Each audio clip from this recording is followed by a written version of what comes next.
श्री हरि। गरुड़ पुराण सारोद्धार 14वां अध्याय भाग 3।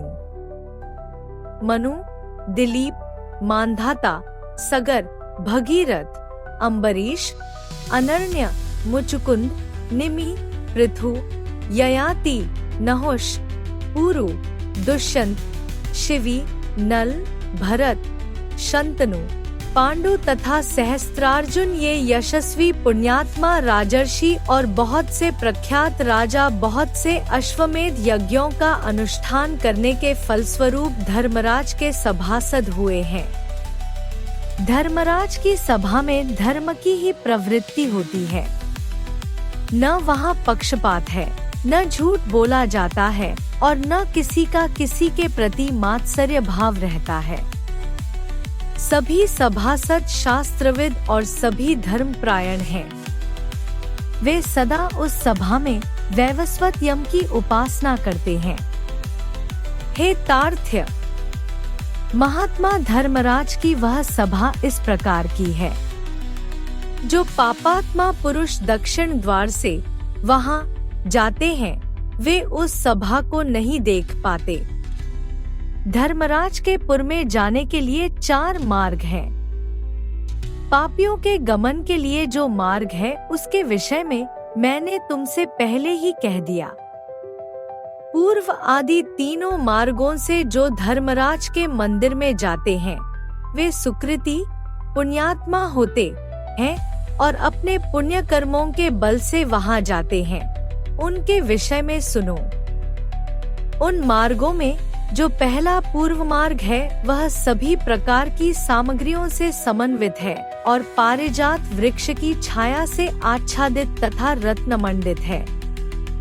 वह मार्ग विमानों के समूहों से संकीर्ण और हंसों की पंक्ति से सुशोभित है, विद्रुम के उद्यानों से व्याप्त है और अमृतमय जल से युक्त है।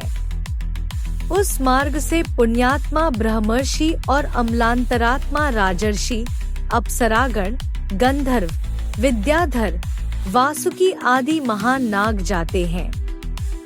अन्य बहुत से देवताओं की आराधना करने वाले शिव भक्तिनिष्ठ, ग्रीष्म ऋतु में प्रपा प्याऊ का दान करने वाले अर्थात पौशाला लगाने वाले, माघ में आग सेंकने के लिए लकड़ी देने वाले, वर्षा ऋतु में चातुर्मास करने वाले, विरक्त संतों को दानमान आदि प्रदान करके उन्हें विश्राम कराने वाले, दुखी मनुष्य को अमृतमय वचनों से आश्वस्त करने वाले और आश्रय देने वाले, सत्य और धर्म में रहने वाले, क्रोध और लोभ से रहित, पिता माता में भक्ति रखने वाले, गुरु की शुश्रूषा में लगे रहने वाले, भूमिदान देने वाले, गृहदान देने वाले, गोदान देने वाले, विद्या प्रदान करने वाले, पुराण के वक्ता, श्रोता और पुराणों का पारायण करने वाले, ये सभी तथा अन्य पुण्यात्मा भी पूर्व द्वार से धर्मराज के नगर में प्रवेश करते हैं।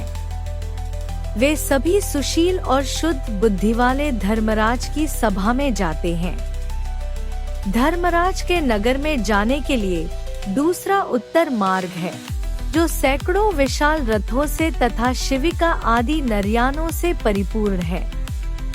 वह हरिचंदन के वृक्षों से सुशोभित है। उस मार्ग में हंस और सारस से व्याप्त, चक्रवाक से सुशोभित तथा अमृततुल्य जल से परिपूर्ण एक मनोरम सरोवर है।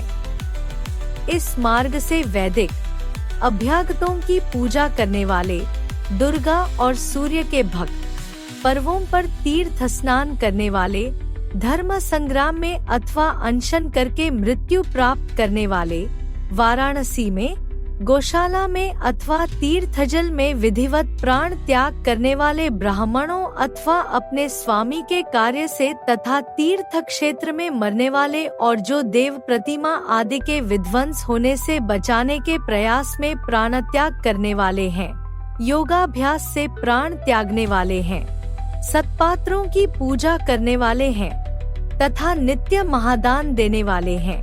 वे व्यक्ति उत्तर द्वार से धर्म सभा में जाते हैं।